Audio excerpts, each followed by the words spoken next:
Adrian Pajaziti kërkohet nga Hajduku i Splitit pas huazimit të suksesshëm te Gorica. Gjigantët e Kroacisë janë të gatshëm të nënshkruajnë me futbollistin shqiptar në rast se Fulemi nuk aktivizon opsionin e rinovimit pas rikthimit në Angli. Pajaziti spikati në huazimin e tij te Gorica. Mesfushori 22 vjeçar mund të thuhet se vendosi titullin kampion në elitën e futbollit kroat pasi shënoi 2 gola vendimtar në javët e fundit, fillimisht në javën e 31 ndaj Dinamo së Zagrebi. Pajaziti shënoi golin e vetëm të sfidës. 3 javë më vonë ishte Hajduk Split që la 2 pikë të arta me barazimin 1-1 ndaj Goricës ku Pajaziti shënoi. Në fund Rijeka rezultoi përfituesja e madhe që u shpall kampion. Pajaziti ka merituar sërish ftesën e kombëtares shqiptare nga Silvinho.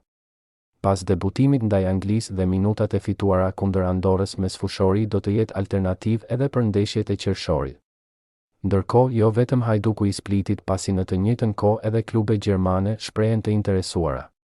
Për këtë duhet pritur lëvizja e Fulemit ku Pajaziti aktivizohej me moshat.